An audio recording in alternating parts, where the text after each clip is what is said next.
Hello, in this video I'll show you how to use Shatter component in Rayfire 2 plugin for Unity. It allows you to fragment your object into pieces. So first of all you need to add this Shatter component here, and now basically you just need to click fragment, and you need to play with scale preview slider just to see these fragments. And basically that's it. Now you can see there is this one empty root with a bunch of objects. Every object has its own mesh fragment here. If you want to delete and try other properties, you can click this delete button. Let's say set here 300 fragments. Click fragment again and get more tiny fragments this time. Instead, if you want to try other properties, instead of creating and deleting these fragments, you can just enable this interactive mode. You can see this time it creates just one object with one mesh, all fragments combined in one mesh. Now, when you will change any of these properties, this mesh will be instantly updated. So instead of creating and deleting fragments, you can enable interactive mode, play with all these properties. You can see it works fast enough just to update your mesh in real time. And when you're happy with your setup, you can click fragment again, and it creates these fragments. Every fragment will be a separate object.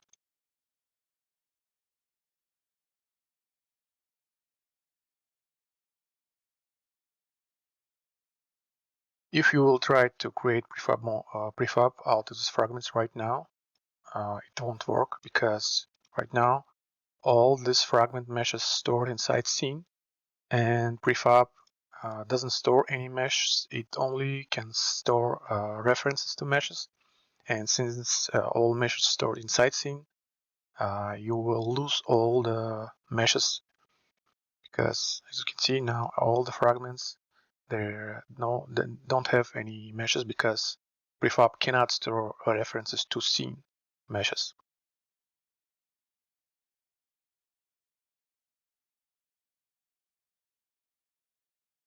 Instead, you need to use this export button. It will export your meshes into mesh asset here. Just give it some name, click on save. Now you can see if I will select this fragment here and double click on the mesh in mesh filter, now you can see it referencing to this mesh asset we just saved. And now I can create prefab. This time prefab will save all the fragments. We'll show them because now every fragment is referencing to mesh asset. This is one important step users may forget to do, and in this case you may lose all your fragments. So just to remember this. Okay, now I will delete all these fragments. Also, you can create several batches here. You can, let's say, you can create this one with 255 fragments. Then you can try different fragments, let's say 20. Click fragment again. Now you can see like if you want to compare some properties, it will be maybe useful for you. And if you like your properties from the first your attempt, you can load this button here. Now you can see it loaded these properties from the first attempt, and it works for all the properties here. So instead of remembering all these fragments, you can just load all the properties you used for a specific batch.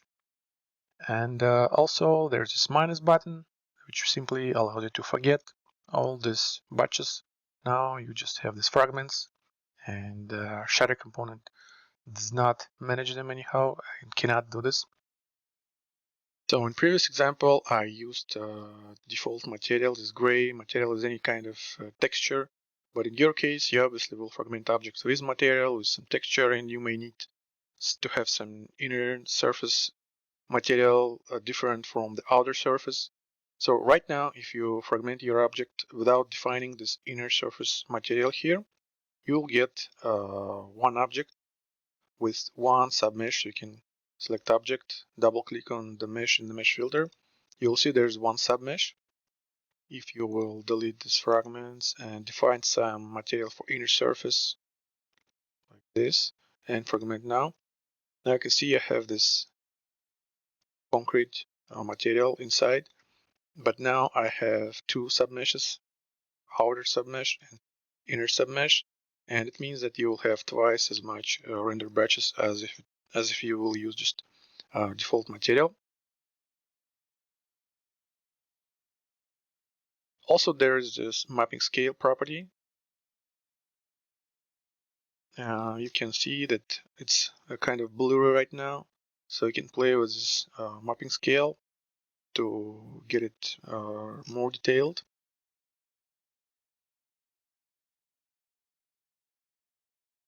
So how to have just one material for and use different textures for inner and outer surface.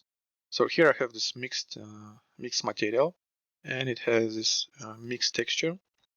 As you can see, it's just wood and concrete, wood on top and concrete on the bottom.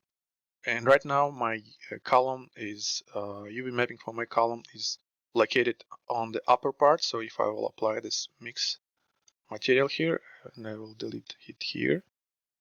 So it will use just one material, this mix material for fragments. If I will fragment it right now, you can see now I have this surface with wood and with concrete.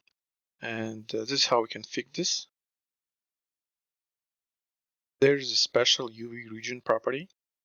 So you just need to enable it and then open UV editor. Now you can see it shows you where all this UV mapping for all the fragments will be located. So now we can tweak this property. So let's say position it. So it will be positioned only over concrete texture. And now if I will click fragment, you can see all the mapping for inner fragments located inside, located over concrete. And at the same time, you have just one submesh.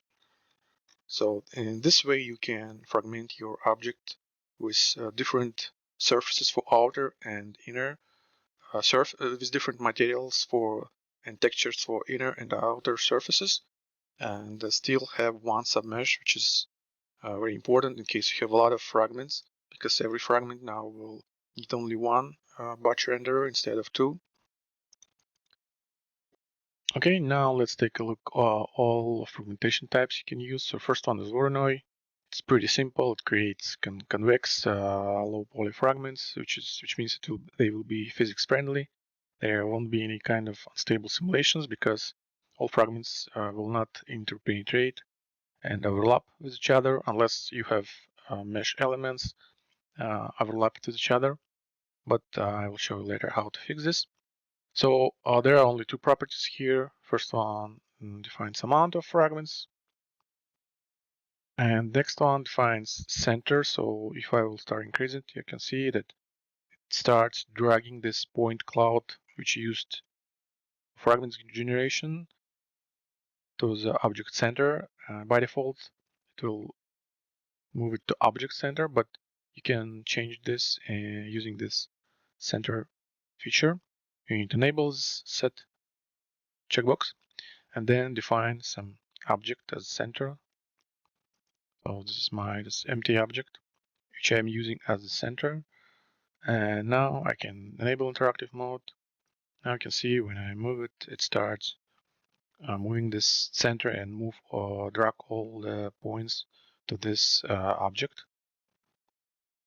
So this way I can play with the center BS and get more tiny fragments at some place if I want. Okay, next fragmentation type is Splinters. This is basically the same Voronoi fragmentation type, but it allows you to stretch your fragments over one axis. And here you can set this axis.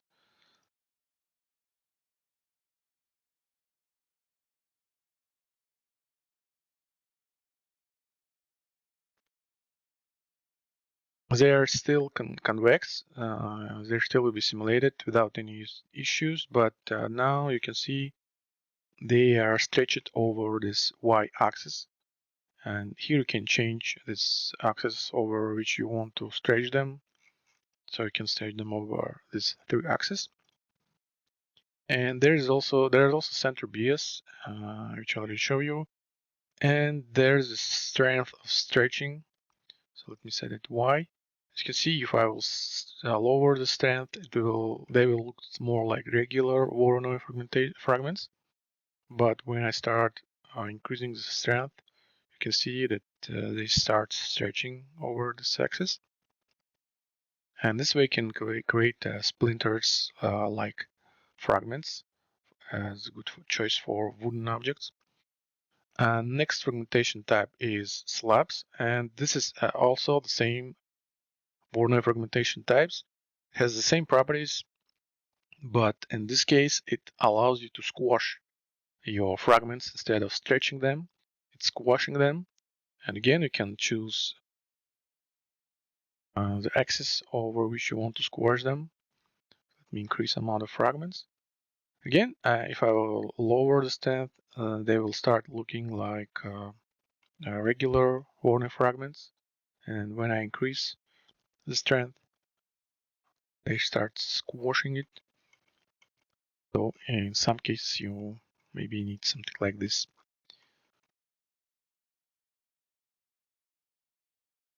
And next fragmentation type is Radial, and I'm using this simple cube just so it will be easier to see this pattern which it creates.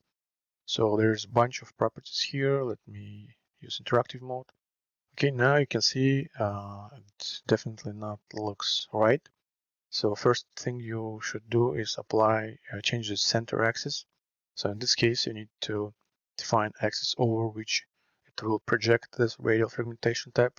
So in this case, it's this Z blue arrow. Now you can see it creates this pattern right now. There's high divergence, so let me set it to 0. Maybe increase radius. And so this is a radial fragmentation type. I won't show you all the properties here. You basically can just play with them in interactive mode and see how they looks. All properties pretty straightforward. Amount of rings, amount of rays, and if you want to change some distance between them to make them more random, you can play this random rings and random rays, so they will not be so regular. Maybe increased width and divergence, just make it looks more noisy. There's a restrictor plane property which allows to make this divergence over 3D space. If it's enabled, then they move only in over this plane. So there's also focus if you want to, or kind of like it works like a center. Also, as you can see, there's only 3 axes which you can use, but again, if you want to project your radial fragmentation type over a specific angle, you can use center property again. So let me use the center and let me rotate it like maybe like this.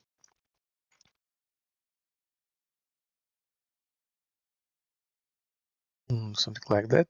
Now if I will select this window, enable set property and define this center as reference here. Now I can see I can move this center object. I can rotate it and it will project this radial fragmentation type over its z-axis. So in this case, this is how you can control exactly where you want to be center of your radial fragmentation type and how exactly you want it to project. But if you don't need that, you can use just default properties. Next fragmentation type is Hexagon. So if I will enable here this preview, it will show you this generated point cloud that shall be used to create this hexagon fragments. So pretty simple. Nothing nothing I can say more than you can see. Just simple hexagon shapes. You can change their size here. You can change amount of rows and columns. Pretty straightforward, and you can choose over which axis there should be projected using these properties. And you can add some divergence to add some randomness here. And next fragmentation tab is custom fragmentation, and it also generates Voronoi fragments, but this time you can define this point cloud by yourself. You can use your own point cloud. So the first property you should define here is the source of this point cloud. So it allows you to use children as point cloud, or you can define this list of objects you want to use as point cloud. So let me define these 3 empty objects here. Let me just enable them first. So we can see these 3 dots, just empty game objects. And I will define them here as center.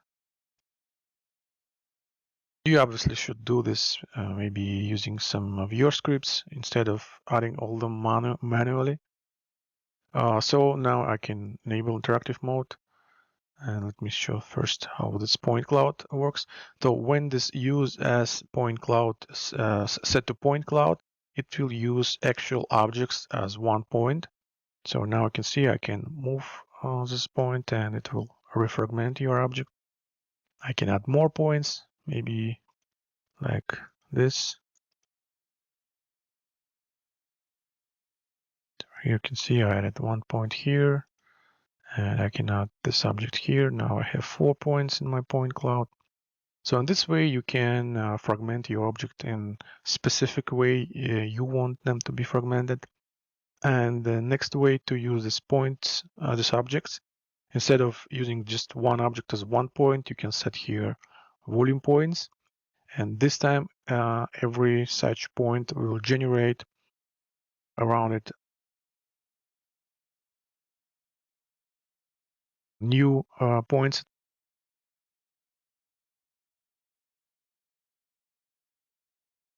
If you enable preview, you can see these points. So as you can see, there is red dots and green dots. And red dots, these are points which will not be used because they are outside of the object. As you can see, only green points which are inside bounding box of this object will be used. This is why they are green. So you can see actually how many points will be used for fragments. And again, you can move your fragments here. You can add more points. And in this way, again, you can define how your object should be fragmented, define exact places where you maybe want to hit some with something this object and get more tiny fragments. And again, you can define these points as many as you want. And here you can increase this radius of these generated points, and you can increase amount. Again, this time I use these objects, but you can set here a vector3 list, and then you can just define. Again, it's better obviously to do this via your scripts. You can define exact points where you want every point in your point cloud and your custom point cloud to be, and how this point cloud should be used using this use as property. Next fragmentation type is slices, and that allows you to slice your object. You can have multiple slices. To do so, we need to define transform of object which you want to use as slicing planes.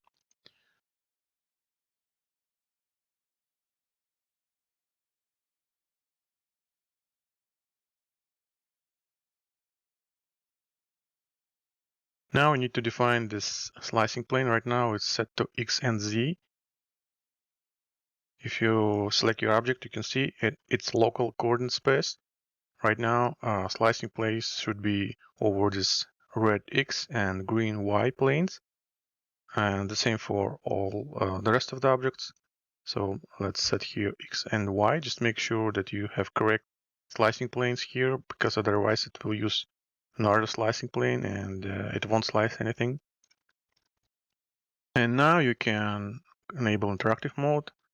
You can see that it sliced the subject over all the slicing plane, like this one, this one, this one, and over this upper slicing plane.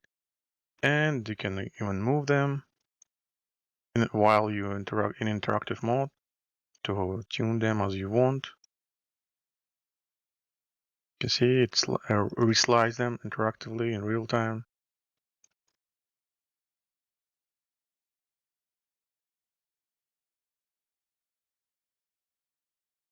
Next fragmentation type is bricks, and I will use a simple cube again just so it'll be easier to see this fragmentation pattern.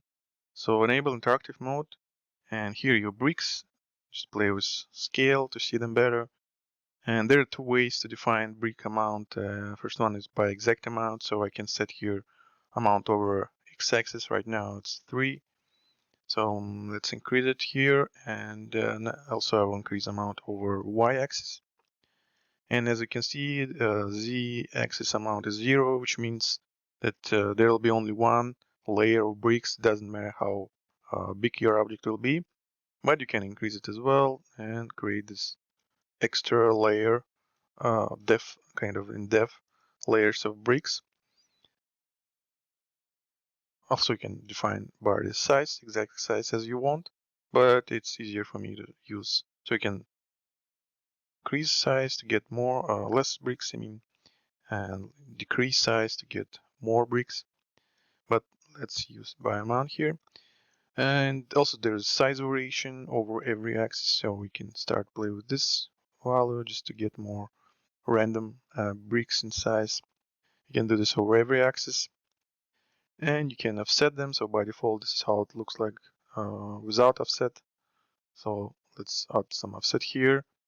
And again, you can play with this depth offset. You can see that it creates more layers of bricks here.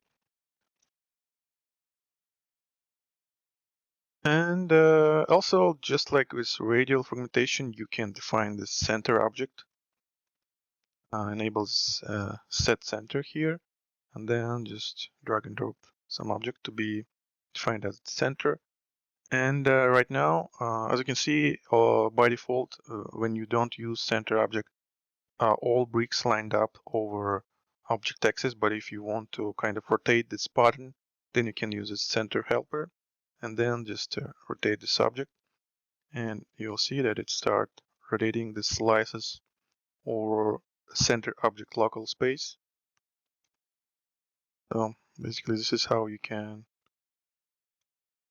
change your pattern and use some custom direction for your brick slices. The next fragmentation type is, let me disable the center, is voxels, but this is kind of the same bricks fragmentation type, just simplify it. But in this case, you have only one property, it's size of these voxels.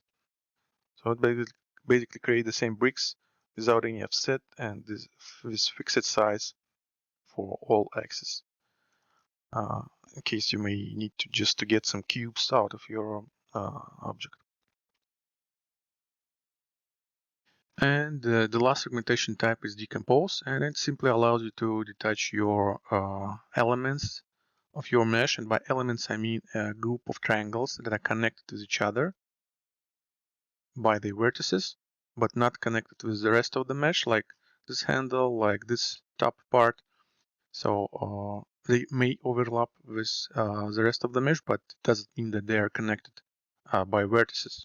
So all you need to do, just click fragment. Here you can see your fragment. Now this element is separate object. And this may be useful in case you have some complex mesh and you want to fragment only specific, like some big part of this mesh, and there are a lot of small elements which you don't want to be fragmented or sliced somehow. So you can detach your object and get this one big part and then fragment only this part and then combine them back. Also, even though it's just simply detached, it still uses this advanced properties. I'll show them later. So if I will delete, let's say enable interactive mode, you can see that if I enable this input cup, it also closes this open edges here and cup all these holes. Okay, now let's take a look how all these advanced properties works. First one is hierarchy, and it allows you to maintain the hierarchy of fragmented objects. So first version in previous Rayfire for Unity plugin was able only to work with one object, and it was able only to fragment this mesh of this one object. But this time you can apply Rayfire Shatter to some empty root, and then it will fragment all the meshes, all its deep children meshes, including other roots. So here my simple kind of complex setup, I have this empty root, and then I also have another empty root with vertical, these wooden planks. And then there are a couple of horizontal planks, and the first one has this mesh, and second is its children. Just some kind of more, not just one object, but kind of complex structure. So this time you can apply your shatter component to this main root, and then depends on what's your hierarchy properties. Your fragments will look different. So I'll start with this flat one. This is the easiest one. So when hierarchy is flat, you fragment object, you get one root, and then all the fragments will be its children. So it doesn't matter what was hierarchy before. All the fragments will be just children of this, will be children of all this main root. Second type is copy. So when you use copy, it will copy this hierarchy. It will create empty root for every object, or even for empty root, and position it to the same place. So this is how it looks fragments. And again, you can see I have this empty root just like here on original. Then I have empty root just like here in this one. And then under this empty root, I have empty root with fragments for every plank. This is this original plank, which was here. Now you can see it has empty root with all the fragments. So in this way, you can keep your structure as you want. I mean, if you have some complex structure, every object will be fragmented separately and will have all its fragments under its own empty root. And again, with this fence, with this horizontal planks, you can see that this one has all the children here, and an empty root for all the fragments of upper plank here. But again, it creates copies of the object. So this all are new game objects, which was created from scratch and positioned at the same place. And the third one is instantiate. It might be useful, especially for character slicing or fragmentation, but because in this case it simply instantiate whole structure of original object, then it deletes all mesh filters and mesh renderers and use these objects as a root for new fragments. And also it allows you to keep all the custom scripts you have. So like in this case, I have this fence 8 object here, and it has this Rayfire bomb component. So this can be any Unity component or your custom written component. In this case, I'm just using Rayfire bomb as an example. So you can see it has this custom script here. And if I will fragment this object with instantiate, you can see that I have the same Rayfire bomb component on this empty root for all these fragments. So in case you have some custom scripts and you don't want to copy them later, you can use instantiate hierarchy type, and it will just instantiate everything, deletes all mesh filter and mesh renderers for objects that have them, and then fragment objects and use them as empty root. And if you have any other components, like in this case with this Rayfire bomb, it will also instantiate them as well.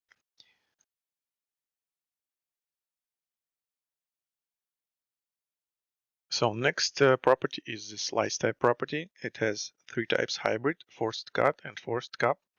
So whenever you fragment your object, it separates them into separate objects and then fragment them separately. In this case, I have this one plank, As you can see, it has its volume closed. There is no any open edges.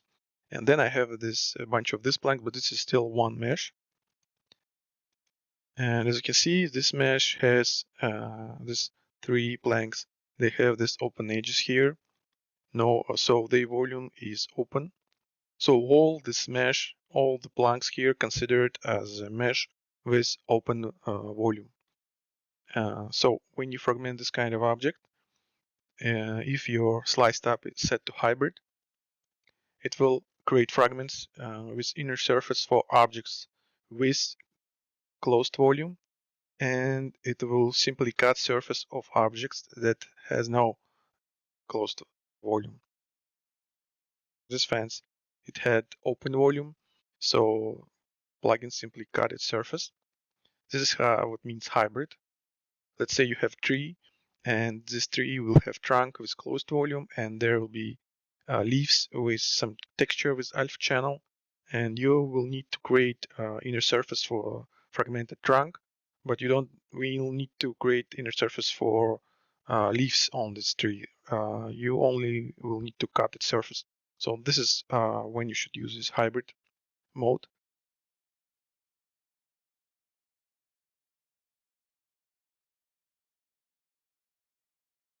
So this is how hybrid works. You can see that this object has no open volume, and its fragments also has no open volume. They have inner surface, while these planks, they had here open edges, so they did not have closed volume. So plugin simply cut their surface. And if I will change here to forced cut, you'll see that this object also now has its surface without its fragments also do not have inner surface, because now all objects, now plugin will cut surface of all objects. And third option is forced cut. Now you can see that all fragments has inner surface, even though this mesh has open volume, but still all fragments has some inner surface. Now let's take a look at this separate element property. As you can see, it's disabled right now. Right now, all these planks in this mesh considered as one mesh and fragmented at once. But as you can see, they are not connected to each other. I call this kind of meshes elements. It is possible to separate them to elements and then fragment separately, just like this one. To do so, we need to enable this separate element property. And again, if I will enable here hybrid mode right now and I will fragment, you will see that this time these 3 planks, they do not have inner surface, but these planks do have inner surface, even though whole this mesh considered as open as mesh with open volume. But since I separated elements, now every plank treated separately. So plugin just see that this plank, it has closed volume. So since my slice type is hybrid, it creates inner surface for fragments as well. And since this plank has open volume, then it simply cut its surface. And the same for this plank and for this plank. So in this way, you can see if I will disable separate elements, whole mesh will lose inner surface, because now it fragments all the planks as one mesh. And since there are open volume in this mesh, here all planks do not have any inner surface. And when I enable separate elements, now these planks got inner surface because now they treated separately. And since every plank here do not have open volume, so it creates inner surface for this fragments, since even though my slice type is set to hybrid. Another option here is combine. As you can see, if I will, let me increase scale here. So now you can see I have maybe like this. I need to fragment. It doesn't work in interactive mode. So I will fragment. So here you can see I have this fragment right now. This is one fragment and this is another fragment. and this is a third fragment. So obviously, when you will start simulate this kind of objects, it will look weird because there is such gap between these two fragments, and they still will be simulated as one object. And this is not what you want to get during your simulation. So this is why it works in this way, because it combines.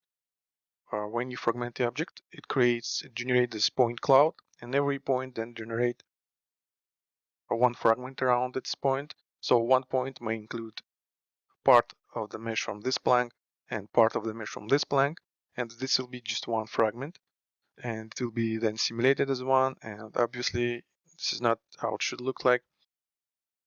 This is how it works when combine is enabled. If you disable combine and fragment again, you will see that now every fragment is separated. They do not, even though one point was used to generate this fragment, they will be separated to different objects. Okay, now I'll show you how this separate element size property works. Here you can see I have this door. It's one mesh right now. Let me show you this mesh, just one mesh, but it has a bunch of small elements here. You can see this kind of bolts. Also, there are these rebars here. So I can actually use Decompose and just to show you how it looks like. Here you can see there's separate elements here, and these rebars also are separated from the main door body. If I will fragment this kind of object using Voronoi or any other fragmentation type, so you can see I sliced it right over this bolt here. Also, this rebars also sliced. Whole mesh was fragmented. But using this element size slider here, I can kind of exclude very small elements from fragmentation. It measures in percentage relative to the main size. So 1% means that every element which size is less than 1% of the size of the whole door, it will not be fragmented. It will simply skip completely fragmentation process and then will be returned back to the fragments. Look at this bolt here. You can see I start increase and then, sorry, I'm change seat element size here. So I'm starting increasing it. Since my seed is 0, it regenerates completely new point cloud every time. Let me set it to 1. Okay, now it will be fixed. So here you can see my bolt is fragmented as well. I start increase, and now you can see that it's not fragmented anymore. Now it simply skipped completely fragmentation process.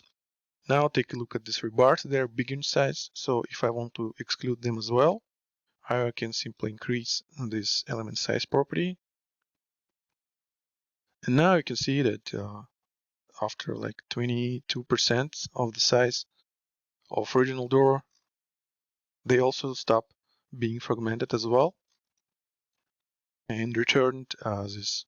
If I will fragment now, I will get all these fragments. There you can see every rebar is a separate object. And again, if you want every of this rebar to be separated, then you need to disable this combine property here. Okay, now you can see that every rebar is completely separate object in this case, as well as these bolts. Also, I want to mention about one special case when you need to disable this separate element property. In most of the cases, you can keep it enabled. It's much better for engine to fragment every element separately and then combine into one fragment.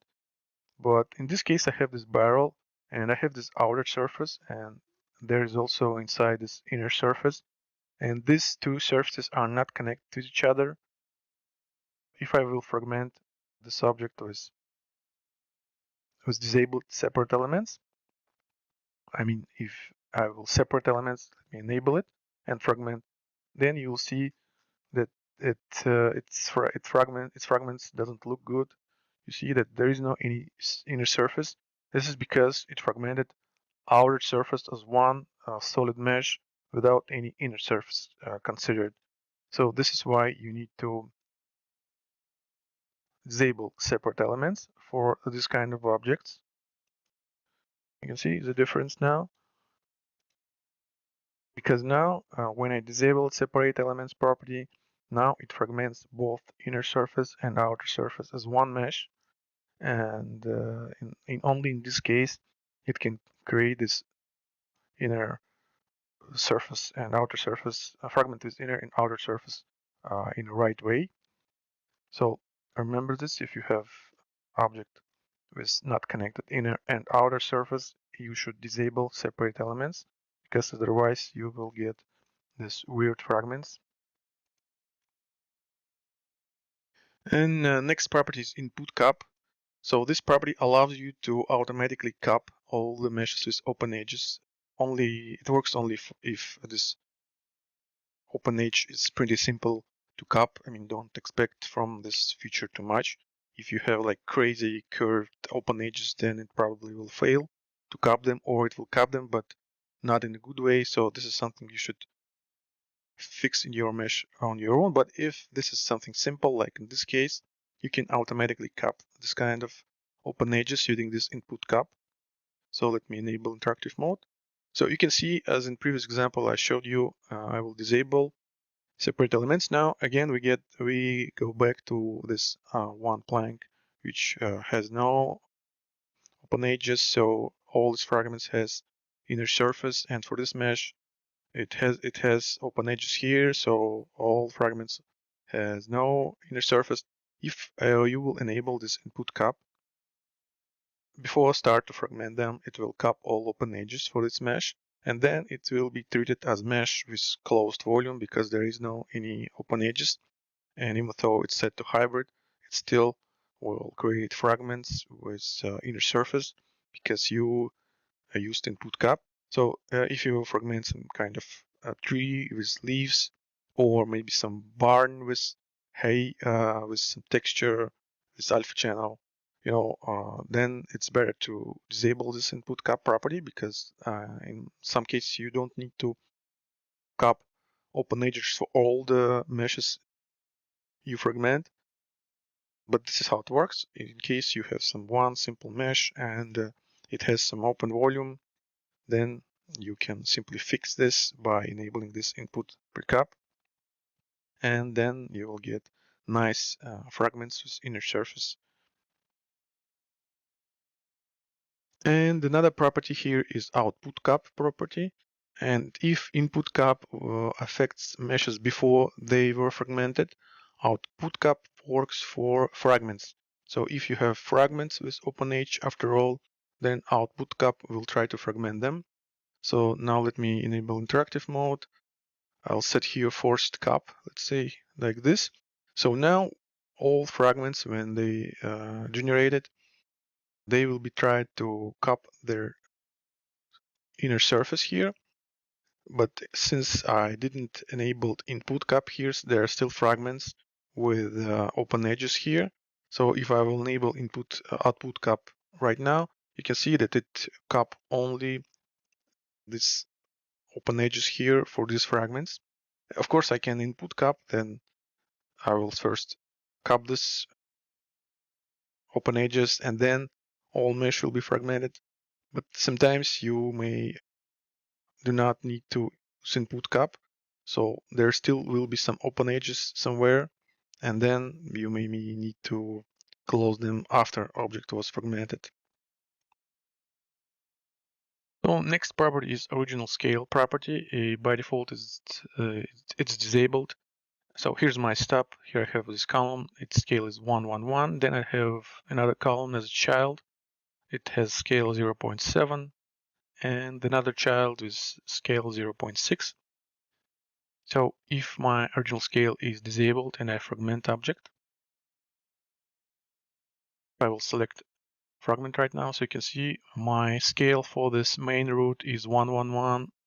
Root for this next column is 1, 1, 1. and root for this third common is also 1, 1, 1, and all fragments as well has this 1, 1, 1 scale.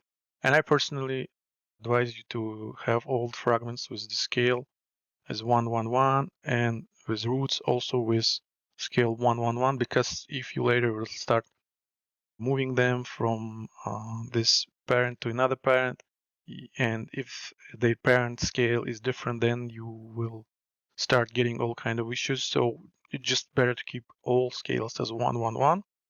But if you will, and I don't know why, but for some reason you may need to have this scale as you had before, maybe for your custom scripts or whatever. Then you can enable original scale here, fragment. And if I will select this original column, it will be 1, 1, 1. But when I will select this second column, as you can see, its root is the same as it has, as the original column has. Fragments also will be 1, 1, 1, but all the roots will inherit the scale of the original objects.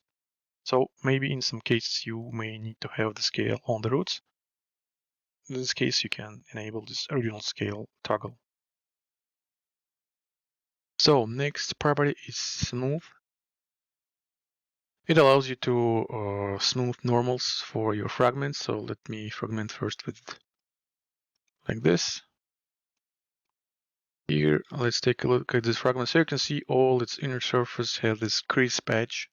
So every side has normals perpendicular to the surface, to this inner surface. And if I will enable smooth and fragment again, you can see that now all the surfaces has smooth kind of. They don't look as crisp as before. And in some cases, in case you use some custom shaders, you may need to have something like this for your inner surfaces. And the last property here is Petrify. That allows you to fragment skinned characters in a different way. So here's my character. You can see if I will start play mode, it will start running. Let me stop here. So if I will fragment this object right now with disabled Petrify, so we can see now it fragmented. I cannot scale them down because all these fragments are skinned back to original bones right now. So here's my original character, and here's my character with fragments. All the fragments right now, let me just delete one. You can see that there are fragments inside inner surface, but if I will unpause play mode, it will just run just like before. So it simply fragments your skin character and then skin them back to bones and continue, so you can continue animation. But if I will enable this Petrify property, you of course do not need to enable play mode. I'm enabling just so it will be easier to see. So with Petrify, when I fragment character, it creates simple fragments just like original object with mesh filter. So here's my structure with all these fragments. But this time, these are not skinned meshes, but regular mesh filter meshes with mesh render. So just regular mesh fragments which you can apply rigid body and simulate and demolish and do whatever you want. Also, there's this group of filters properties here. The first one is inner. All these properties allows you to basically get rid of some of the fragments, and inner fragments allows you to get rid of all inner fragments. So when you fragment your object, there are a bunch of fragments outside with outer surface, and there will be some fragments inside, like this one. It's completely inside. And I guess let me delete. If I will enable inner fragment, there will not be any inner fragments, only fragments that has outer surface. So in this way, you can decrease amount of fragments which will not be even visible. Also, it's possible to get rid of all planar fragments if you enable this planar property. If there's some small, very small, some fragment that's just basically plain, and you don't need this kind of objects if you're going to start simulating your object later. Just enable this planar, and there are two by size filters here. One works in absolute size, it works in units. So basically, if I will, as you can see, there are used center views here. So there will be more tiny fragments here at the center. So I will start increase absolute size, and then some little fragments start disappearing. Again, you can kind of add some damage look to your objects in this way, or maybe you just need, you don't want to have a lot of small fragments when you will start simulate your fragments here, so maybe you can get rid of them just having some very small value here, so you will be sure that there are no this very little small fragments that will fly away with super velocity. And in the same way, you can get rid of very small objects using this relative size. It measures in percentage relative to original object. So again, if I will set here maybe 1%, means that all fragments which size is less than 2% of size of original object will be removed.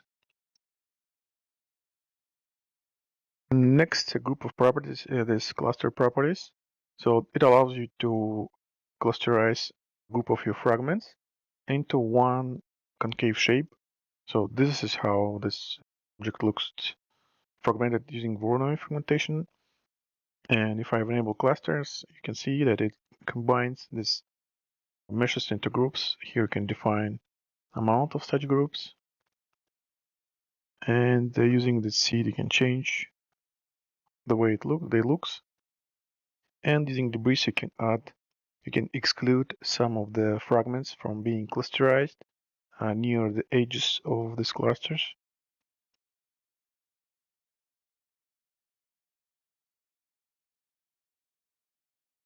Keep in mind that it's not simply attach. Let me fragment. So here's my cluster, and it not simply fragment this object into not simply combine all the fragments together in one mesh, but it also removes all inner triangles. If I will look inside, you'll see that there is no any inner surface. It's just one outer surface here. All inner surface triangles were removed. All fragments were glued into one continuous solid mesh. Also, say works for any fragmentation types. Let's say for this one, I am using Splinters. So that it looks without clustering, and when I enable clustering, you see I'm getting more complex shapes now. The same works for radial fragmentation type.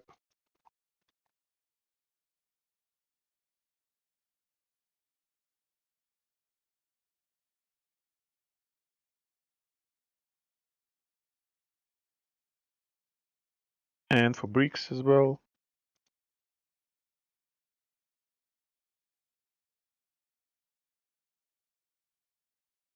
So in this way you can create not simple convex fragments, but combine them into more complex fragments, which looks more natural. So now I want to show you how to use the shell properties here. So here's my waist. As you can see, it has no any inner surface, only outer surface. And if I will fragment it as is, Shatter only will cut its surface because there is no any closed volume. It has this open edge here. Since my slice type set to hybrid, it will just cut the surface. Even if I will set it forced cap, it will create these fragments. So whole inner volume will be filled with fragments, and this is not what I want. So I will set it back to hybrid. And if I will enable input cap, it will just cap this upper open edges here, and then again I will get all these fragments inside, and again this is not what I want to get. So this is when you should use the shell properties. It allows you to create this inner surface for object with open edges here. You just need to enable this add toggle. And here you can see it added this inner surface and then fragmented object. So now it looks much better.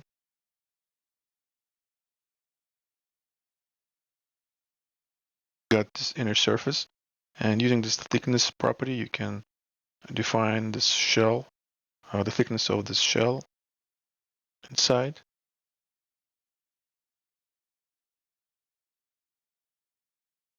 Just make sure it's not too much because it will look weird if you will use very big volume. Just a little bit. And the last properties here is this partial fragmentation properties. It allows you to fragment only specific area of your object instead of fragmenting the whole object. Again, just to show you difference, when you fragment by default, it fragments all objects, fragments everywhere. But if we will enable this property and then define some object which will be used as a source of this bounding box. So in this case, I'm using just simple cube. And it's better to use simple cubes because plugin will use bounding box anyway. So with cubes, it's just easier to see this volume which will be used. So then you need to position it inside this area which you want to fragment. And then define this gizmo as source here and then fragment your object. So now you can see there's this upper part, this bottom part, and all the fragments are right where you defined this gizmo. Also, there's a couple of properties. This local cloud. So when it's enabled, it creates all these points for fragments inside this gizmo which you defined. And when it's disabled, it will generate points all inside whole object gizmo. So obviously there will be less points inside this area, and you will need to increase amount here more than you need to get amount of fragments you actually want to have here. So just use it enabled and separate. If you will disable the separate and fragment again, now you will see that there's this whatever was outside of this gizmo, it will be just in one mesh. So in case you want to have some kind of static object, you don't need to have it separated and you can have them just one mesh.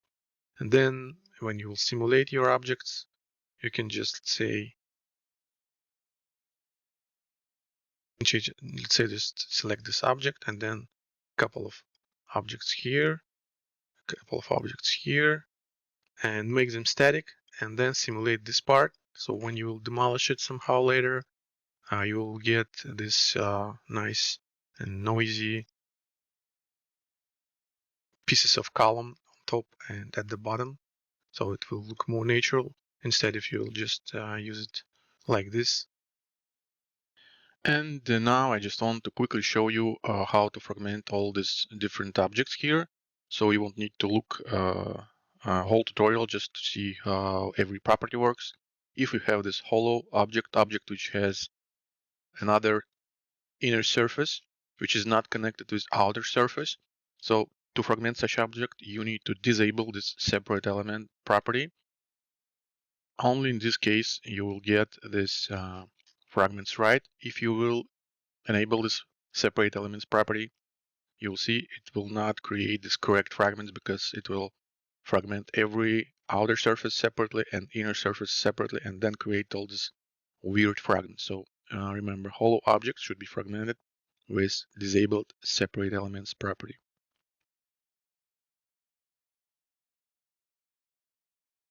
Next object is object that has no any kind of inner surface. It just has this outer surface, this open edge. So if you want to fragment such object and get fragments with thickness, then you need to disable, first of all, disable this input precap. If you will enable input precap, you can see it will cap this open edge here, and then again it will create this fragments inside. So do not enable input cap first. And then to add some thickness to these fragments, you need to enable this shell and add some appropriate thickness to these fragments. So this is how to fragment this kind of objects. Just disable input cap and enable shell property. Next object is object that has a lot of small elements like these bolts and rebars. And if you will fragment this object, let me fragment, instead of using interactive mode, I will create fragments right now. I will disable combine. And let's say you want to fragment this object to 5 fragments. Set here 5, then you fragment it, and you end up with this huge amount of fragments, like 46 fragments. This is because every bolt right now is separated to fragment.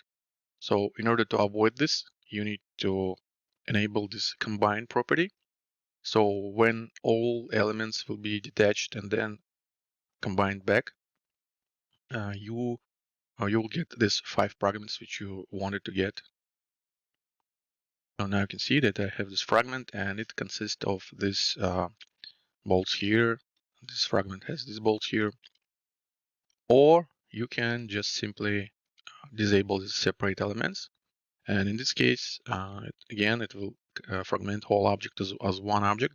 But sometimes you need to separate objects so they will be fragmented right. And then you can combine using this combine property. But again, you can simply disable separate elements. And in this case, you also will get these fragments and bolts in these door pieces and these bolts inside one fragment. So there are 2 ways to do this, but sometimes you need to enable separate elements. In this case, you can use combine to combine them back. Another object that I usually ask how to fragment well. And right, this tree-like object, as you can see, it has these leaves, a lot of leaves, planar objects. They use some texture with alpha channel. So obviously when you fragment this kind of tree, you definitely need to disable input cap. Otherwise it will cap these leaves and create these extra triangles here. So first of all, disable input cap. Another thing is that you don't need to fragment whole tree at once. First of all, you can fragment only, first of all, you can slice the area which you want to demolish. Usually users want to fragment this middle area here. And so in this case, you can just use this slice fragmentation type first. Let's fragment this original object. And this is my fragmented part, this top part, this bottom part. So, and I have this part at the middle. And now I can fragment only this part at the middle using another shatter component.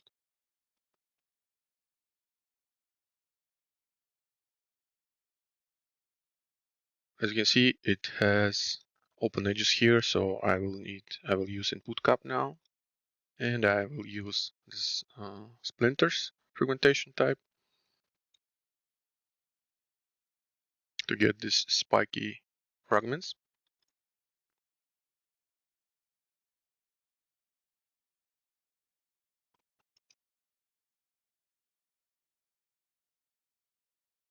Okay, so now we can fragment this object, and I don't need this original part anymore. And now we have a bunch of fragments here. You can define later this bottom part with a bunch of fragments at the bottom here as a static mesh, and then use these fragments for dynamic simulation to demolish them or break them somehow. So this is how you fragment tree-like objects.